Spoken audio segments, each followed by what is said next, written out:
सो hi friend, good morning. कैसे हैं आप लोग? फ्रेंड्स, आई होप तैयारी बिल्कुल कंसिस्टेंटली एग्जाम की चल रही होगी। आपको एग्जाम सिलेक्शन तक बिल्कुल भी हमें समय बर्बाद नहीं करना।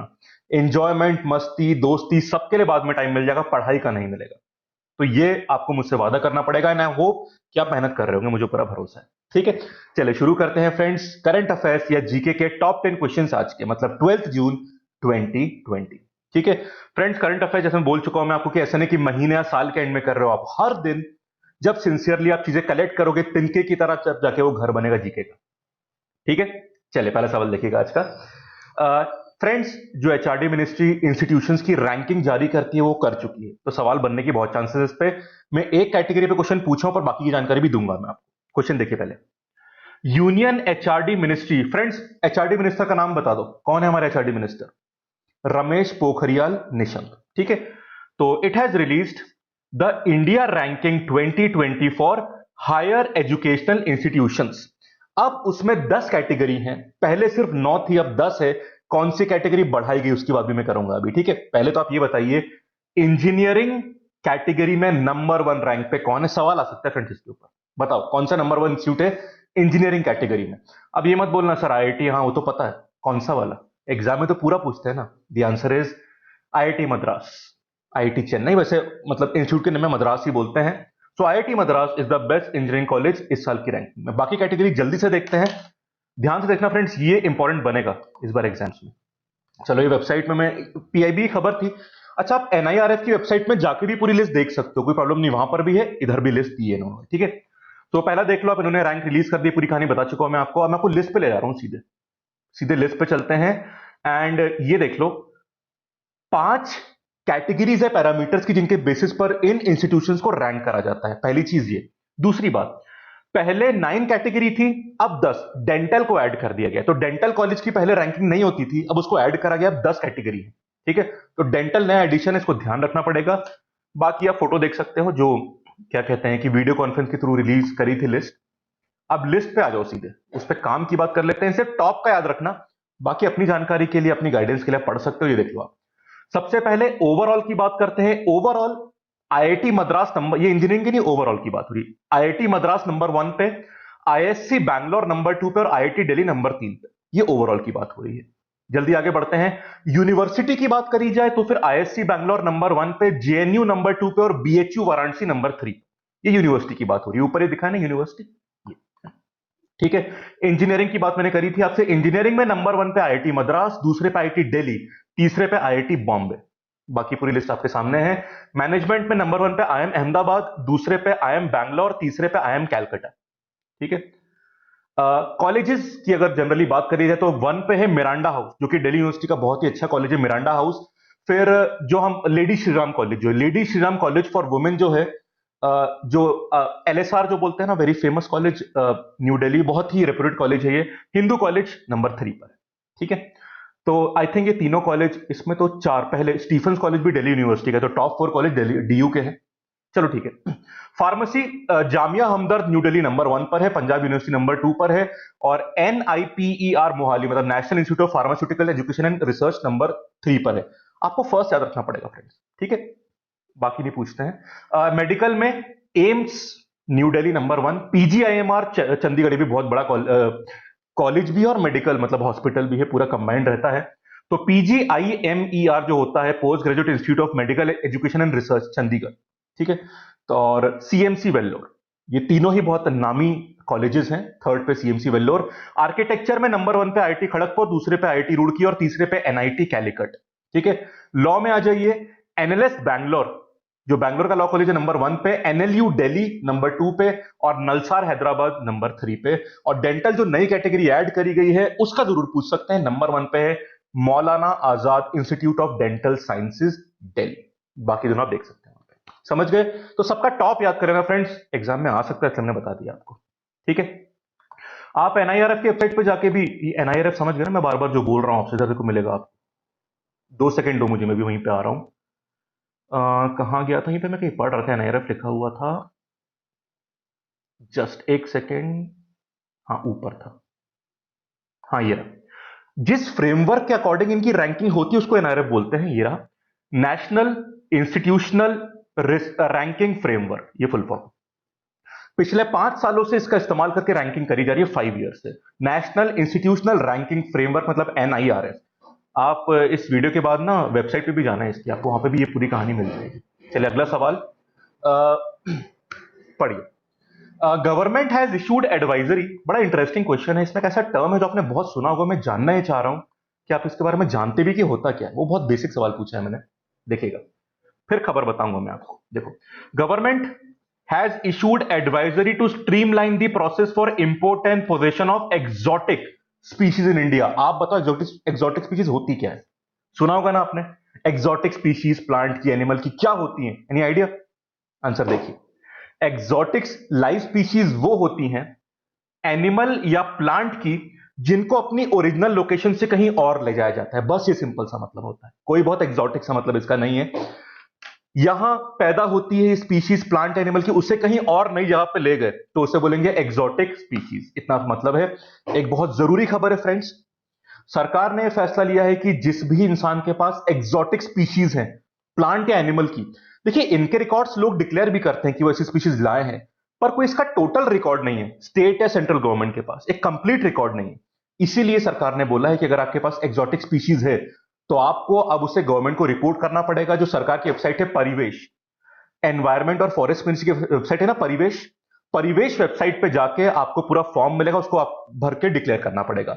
अगर इंसान 6 महीने के अंदर डिक्लेयर कर देता है तो फिर उसको कोई भी डॉक्यूमेंट प्रूफ नहीं देना पड़ेगा, पर अगर 6 महीने के बाद डिक्लेयर करते तो आपको पूरा प्रूफ देना पड़ेगा कि आपने लॉज फॉलो करी है। तो जिसके पास भी एक्सोटिक स्पीशीज है प्लांट एनिमल की, उसको फॉर्म भरना पड़ेगा। परिवेश जो सरकार की वेबसाइट है एनवायरमेंट मिनिस्ट्री की, उसको वहां पे फॉर्म मिल जाएगा। ठीक है, एक बात और, इससे कंप्लीट डेटाबेस तैयार होगा। जिनके पास एक्सोटिक स्पीशीज है उन्हें उसका ध्यान कैसे रखना है इसके बारे में सरकार गाइडलाइन उनको देगी। कोई एक्सोटिक स्पीशीज की प्रॉब्लम एक और होती है ना, कई बार इनकी ग्रोथ बहुत ज्यादा होती है और ये जो इंडिजिनस स्पीशीज हैं उनकी ग्रोथ रोक देती है। तो किसी भी तरह की बीमारी ना फैले, ऐसी अनकंट्रोल्ड ग्रोथ ना हो, मतलब कोई भी ऐसा इवेंट ना हो जो फेवरेबल ना हो, उसके लिए डेटाबेस जरूरी है। तो मदद सरकार भी करेगी लोगों की और लोगों को भी जानकारी देनी पड़ेगी। इंपॉर्टेंट खबर है, ध्यान रखना, 6 महीने की डेडलाइन। चलो, डिटेल और बाकी आपको चाहिए तो आपको वेबसाइट पे मिल जाएंगे। और अगला सवाल बहुत इंपॉर्टेंट है। बड़े नए नए कॉन्सेप्ट मिले मुझे वैसे आज, पढ़िए। IFLOW फुल फॉर्म देखेंगे, integrated flood warning system, I flows. It has been developed by MOES, मतलब मिनिस्ट्री ऑफ अर्थ साइंसेज। किस शहर के लिए डेवलप किया है आपको बताना है, मतलब कि आई फ्लो सिस्टम किस शहर के लिए डेवलप करा गया है आपको बताना है। आंसर है मुंबई। हर साल यहां काफी बारिश आती है, मानसून अभी आने ही वाले हैं, कई बार फ्लडिंग की प्रॉब्लम भी आती है, उससे निपटने के लिए बनाया गया कि एक रिलायबल डेटाबेस बन जाए। फ्रेंड्स, कितने डेटाबेसेस से कितनी इंफॉर्मेशन को इंटीग्रेट करके जानकारी बनती है मानसून के बारे में, उसका एक इंसाइट देने के लिए मैं आपको इसका एक पैराग्राफ पढ़ाता हूं। एग्जाम लायक तो कहानी पूरी होगी, पर अपनी जानकारी के लिए बहुत बेहतरीन चीज देखिएगा यहां पे, बहुत इंटरेस्टिंग। कि ये जो हम सिस्टम, वार्निंग सिस्टम आपने बहुत सुना होगा, सुनामी के बाद बने थे, मानसून के लिए भी इस तरह से बनते रहते हैं। फ्लड वार्निंग सिस्टम, ये बेसिकली एक फ्लड वार्निंग सिस्टम है। ठीक है, इस सिस्टम की रिलायबल जानकारी के लिए कहां कहां से इनपुट लिए जाते हैं उस पर एक नजर डालिए बस। ये शुरू में पूरी कहानी दी है कि मुंबई का है के लिए बनाया गया, ये देखो। I flows is built on modular structure and comprise of 7 modules. कौन से 7 मॉड्यूल में इंफॉर्मेशन आएगी? Data assimilation, flood, inundation, vulnerability, risk, dissemination module and decision support system. और कहां कहां से जानकारी आएगी? It will incorporate weather models, कहां कहां से? NCMRWF, मतलब national centre for medium range weather forecasting, उसके बाद IMD से field data from the rain gauge network which are setup bye IITM मतलब Indian institute of tropical metrology etcetera. तो आप देख रहे हैं कितने मल्टीपल पैरामीटर्स, कितने मल्टीपल इंस्टीट्यूशन से जानकारी इकट्ठी करके यहां पे लाई जाएगी। PIB वाली खबर है, चाहो तो एक बार पूरा पढ़ लेना, पर डिटेल में वो जाएगा नहीं, पर आपको बस समझाने के लिए कि डेटाबेस में कितनी जानकारी इन्वॉल्व होती है आपको बताया। रीड कर सकते हो एक बार, कोई उसमें बुराई नहीं है। समझ गए? चलिए भाई आगे चला जाए। बाकी मुंबई सिटी का नाम को पता होना चाहिए, वो पूछेगा आपसे ये सवाल। देखो बेहतरीन सवाल।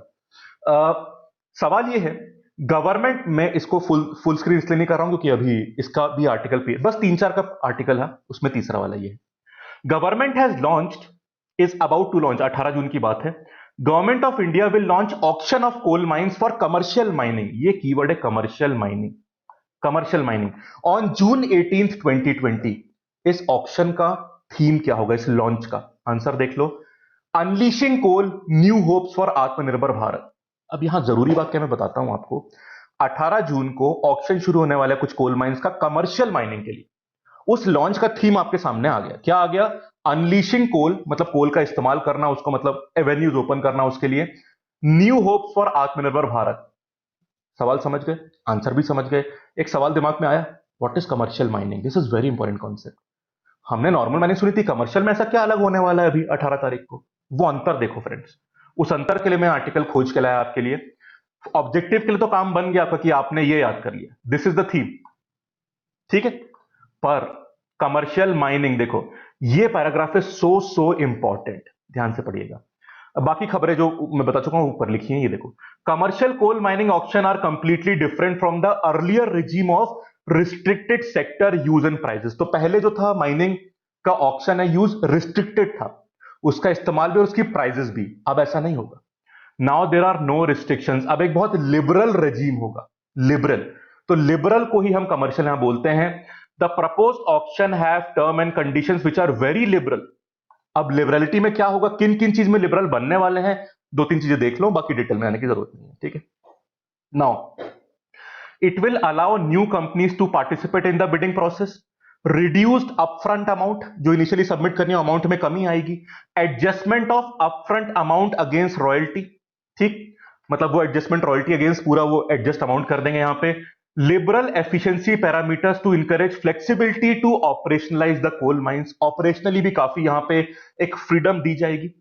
Transparent bidding process, 100% FDI through automatic route allowed and reasonable financial terms and revenue sharing model. एक पूरा रैशनलाइज करा जाएगा प्रोसेस यहां पे, जिसके थ्रू इनिशियल अमाउंट कम करना, ऑपरेशनल पार्ट को इजी करना, मतलब बेसिकली बहुत अच्छे स्ट्रक्चरल चेंजेस यहां पे करे जा रहे हैं गवर्नमेंट द्वारा।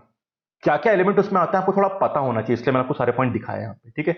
पॉइंट सारे पूछेगा नहीं, पर दिमाग में कॉन्सेप्ट का फ्रेमवर्क ना सही होना चाहिए, बहुत जरूरी होगा। चलो भाई आगे चलते हैं, अगला सवाल जल्दी पढ़ो, तब तक मैं पेन चालू कर लेता हूं यहां पे। प्राइम मिनिस्टर नरेंद्र मोदी जी ने कल एड्रेस दिया था, इनॉग्रल एड्रेस। किसका address? 95th annual plenary session of ICC, मतलब इंडियन चेंबर ऑफ कॉमर्स। इसमें इन्होंने एड्रेस दिया था, उस पर उन्होंने काफी पॉइंट्स कवर करे, ठीक है। उसमें से एक पॉइंट पे मैं सवाल लाया हूं, he conveyed government effort to develop North East as the hub for. Bharat सरकार नॉर्थ ईस्ट को हब बनाना चाह रही है, किस चीज का? बताइए। आप रोज खबरें पढ़ते हैं, हम लोग रोज डिस्कशन करते हैं, बताओ किस चीज का हब नॉर्थ ईस्ट इंडिया को बनाया जा रहा है, किस तरफ ये कोशिश चल रही है? आंसर देख लो, ऑर्गेनिक फार्मिंग। बाकी चीजें भी हैं, जैसे हमने बैम्बू की बात करी थी, अगरबत्ती इंडस्ट्री की, वो तो है ही, पर मेन ध्यान ऑर्गेनिक फार्मिंग पे दिया जा रहा है और दिया जाएगा, ठीक।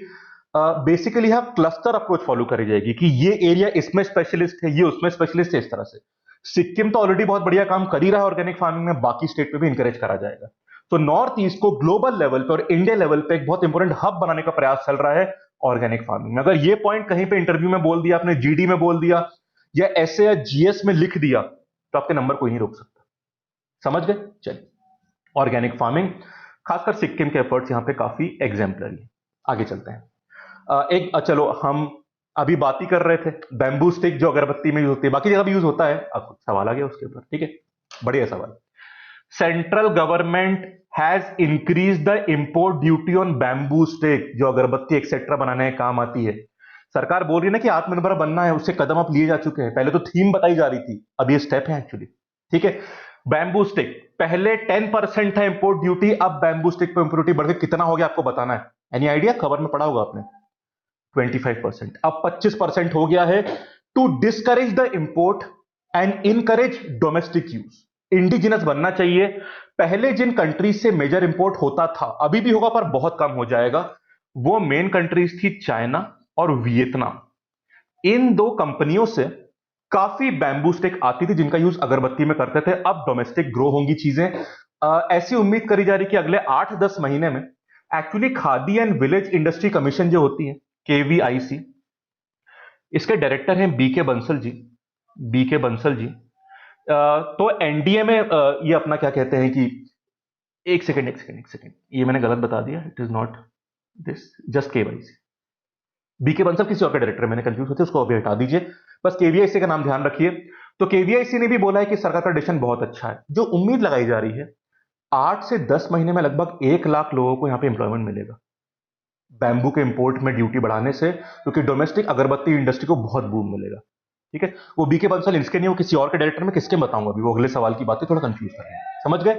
तो वियतनाम चाइना 2 देशों का नाम याद रखना कि यहां से इंपोर्ट ज्यादा होता था, और लगभग 8-10 महीने में 1 लाख एम्प्लॉयमेंट बढ़ने की चांसेस है, and the new rate is 25%। This information is very very important. चलिए क्वेश्चन नंबर 7 यहां खत्म, थोड़ा कंफ्यूज कर गया क्योंकि दोनों इंस्टीट्यूट्स के नाम थे, वो केवाईसी और ये एनसीएस। चलो, where is National centre for Seismology located, and the answer is New Delhi. ठीक है, इसके जो डायरेक्टर है, इसके डायरेक्टर हैं बीके बंसल जी। तो जो एनडीए में है, national disaster management authority, NDA में ने एक सेमिनार करी थी, उसमें बीके बंसल जी गए थे और उन्होंने ये बोला था कि रिसेंटली दिल्ली एनसीआर रीजन में जो काफी अर्थक्वेक और सिस्मिक एक्टिविटीज हुई हैं, उससे चिंता करने की कोई बात नहीं, कोई र्यूमर्स वगैरह फैले थे, लोग डर रहे थे, ऐसे कोई बात नहीं, क्योंकि जो फ्रीक्वेंट अर्थक्वेक आए थे उन्हें कोई चिंता की बात नहीं, it is just a normal process. But हाँ, हमें रूल्स फॉलो करने चाहिए, बिल्डिंग्स में बाय लॉज फॉलो होने चाहिए ताकि वो अर्थक्वेक रेजिस्टेंट या अर्थक्वेक प्रोन, मतलब कि बेसिकली अर्थक्वेक रेजिस्टेंट के मामले में अच्छी रहे, प्रिकॉशन लेने चाहिए, और बाकी जो भी मतलब स्टैंडर्ड प्रैक्टिस उसको फॉलो करना चाहिए। ये उन्होंने बात बोली थी, चिंता ही कोई बात नहीं, उन्होंने ऐसा बोला था, समझ गए। तो BK Bansal is the director of NCS, और ये इंस्टीट्यूट कहां है, न्यू दिल्ली। तो उन्होंने क्या बोला, that might not be very important for exam point of view, but institute कहां लोकेटेड है ये पूछ सकता है, समझ गए। चलो भाई आगे चलते हैं। एक बहुत बढ़िया यहां पे जॉइंट ग्रुप सा बनाया गया, इस पे सवाल है, देख लीजिए। तो पहले आपको ये बताना है, who has constituted this thing, जो मैं बोल रहा हूं, जॉइंट साइंस कम्युनिकेशंस फोरम। ये फोरम किसने बनाया, आपको बताना है, joint science communication forum. Purpose क्या रहेगा, to promote common policy and best practices, and the answer is DST ने बनाया है, department of science and technology. इसमें बहुत सारे इंटीग्रेटेड डिपार्टमेंट्स रहेंगे, मतलब बहुत सारे डिपार्टमेंट से लोग आएंगे, उनका एक बार लिस्ट देख लो, बाकी बहुत नहीं समझना इसके बारे में, ये रहा। तो DST has constituted joint science communications forum, common policy और बेस्ट प्रैक्टिस को एक ही प्लेटफॉर्म पे इंटीग्रेट करके लाने के लिए, समझ गए। अब देखिए इसमें किस किस मिनिस्ट्री और डिपार्टमेंट से ऑफिसर होंगे, agriculture, health, culture, defence, space, atomic energy, information broadcasting, इन सब से, और साइंस एंड टेक मिनिस्ट्री के तो होंगे ही। तो इसलिए इन सब मिनिस्ट्री के लोग मिलके इस फोरम को बनाएंगे, तो just to promote, discuss the common policies and best practice, समझ गए। बाकी इसके बारे में जानकारी अभी और नहीं आई है, इतनी जानकारी रखिए, कुछ भी इंफॉर्मेशन एडिशनल आती है मैं बता दूंगा आपको, अभी का ध्यान रखो बस, ठीक है। चले भाई, एक नया टेस्ट लो कॉस्ट का उसका आया है टेस्ट, इसके बारे में जानकारी देखनी है। सो एक new low cost novel corona virus test आया है, इसे डेवलप किसने किया आपको बताना है। टेस्ट का नाम आप देख सकते हैं, आरटी एनपीसीआर। आपने आरटीपीसीआर टेस्ट सुना है, इसमें एन वर्ड नया आ गया, उसका मतलब मैं बताऊंगा अभी आपको। पर ये टेस्ट डेवलप किसने किया है, ये लो कॉस्ट का टेस्ट है, कम पैसे में रहेगा। CCMB, centre for cellular and molecular biology, Hyderabad, इस सेंटर ने डेवलप किया है। Now this test is awaiting ICMR approval, ICMR इसको अप्रूव कर दे, फिलहाल रिजल्ट पॉजिटिव आया, पर आईसीएमआर के अप्रूवल का इंतजार है। हैदराबाद के इस इंस्टीट्यूट सीसीएमबी ने इसको बनाया है, फुल फॉर्म देख लो। अच्छा, व्हाट इज आरटीपीसीआर, बहुत याद करवाया मैंने आपको इस टेस्ट का नाम, तो पहले तो मन में बोलो याद आ गया या नहीं आ गया, याद आ जाना चाहिए होपफुली, पढ़ लो। रिवर्स ट्रांसक्रिप्शन, ट्रांसक्रिप्शन, और पीसीआर मतलब polymerase, polymerase chain reaction test. ये आरटीपीसीआर का मतलब होता है, इसमें जो नया वर्ड एन जोड़ा गया है, उस एन का मतलब होता है नेस्टेड। तो what is RT-nPCR test, reverse transcription nested PCR test, N का मतलब नेस्टेड होता है, ठीक है। और ध्यान रखिएगा, आपको डिटेल में आने की बिल्कुल जरूरत नहीं कि टेस्ट कैसे होता है, मैंने पहले ही बोला, इतने डिटेल में जाके साइंटिफिक एंगल निकालने की जरूरत नहीं है, हमें सिर्फ जी के हिसाब से तैयार करना है, जनरल नॉलेज के हिसाब से, ठीक है। इतना समझ लो, इसका बेसिस जो प्राइमरी आरटीपीसीआर टेस्ट होता है ना, वही इस नए टेस्ट का बेसिस रहेगा। It is, you can say, a more integrated and a more amplified form of this RTPCR test, इतना याद रख लो, बाकी डिटेल में जाने की जरूरत नहीं है आपको, ठीक है। और देखते हैं अप्रूवल कब मिल पाता है, अप्रूवल मिल गया बहुत काम, क्योंकि इस टेस्ट की एफिशिएंसी भी अच्छी है और कीमत भी कम है इसकी, तो काफी फायदेमंद इस फाइट में हो सकता है हमारे लिए। Last question for the day, bar bar Covid care centres की बात चल रही थी, जो रेलवे ने कोचेस को कन्वर्ट किया है कोविड केयर सेंटर के लिए, उसके बारे में एक खबर आई थी कि अब इंडियन रेलवे तैयार है, क्योंकि अब केसेस बढ़ रहे हैं तो इंडियन रेलवे तैयार है कोविड केयर सेंटर्स को स्टेट अथॉरिटीज को देने के लिए। ठीक, अब पहले सवाल देखो, फिर एक अपडेट में दूंगा आपको। ट्रेन्स जो होंगी जिसमें ये कोचेस लगे होंगे, जो कोविड केयर सेंटर्स बन चुके हैं, उसमें 10 कोच होंगे। आपको यह बताना है कि एक कोच में पेशेंट्स कितने आ सकते हैं। ऐसे कोचेस में, ऐसे एक कोच में पर coach what is the patient capacity? The answer is 16 patients, 16 patients. समझ गए? अब ये जाना शुरू कर दिया है स्टेट के पास। स्टेट अपनी डिमांड के हिसाब से इनको मंगा रहे हैं कि अगर बाकी फैसिलिटीज कम पड़ जाए, इनका यूज भी करा जा सकता है आइसोलेशन के लिए या फिर कोविड माइल्ड पेशेंट्स को रखने के लिए। जो भी गाइडलाइन सरकार की रहेगी उसके हिसाब से काम होगा। अब ध्यान दीजिएगा, कई जैसे तेलंगाना में 3 स्टेशन पे ये भेजे जा रहे हैं। यूपी ने 24 स्टेशन तैयार करे हैं इनके लिए। दिल्ली में जो शकूर बस्ती है स्टेशन, वहां पे एक 10 कोचेस का ये खड़ा करा गया है कोविड केयर सेंटर, जो ट्रेन है। इस तरह से अब धीरे धीरे इनको आगे लाया जा रहा है और रेलवे काफी इंपॉर्टेंटली कंट्रीब्यूट कर रही है इस चीज। ये अपडेट है, बाकी अपडेट जो एक्स्ट्रा आएगा हम उसकी बात कर लेंगे। ठीक है फ्रेंड्स, तो ये थे आज के टॉप 10 वेरी इंपॉर्टेंट क्वेश्चंस। कोई भी एडिशनल जानकारी आपको और लगती है तो कमेंट सेक्शन में बताइएगा, और पढ़ते रहिए, मेहनत करते रहिए, कंटेंट में लाता रहूंगा आपके लिए। ठीक है, वीडियो लाइक कर देना, अपने फ्रेंड सर्कल में शेयर कर देना कि और लोग इसका फायदा उठा पाए। ठीक है, thank you, have a nice day.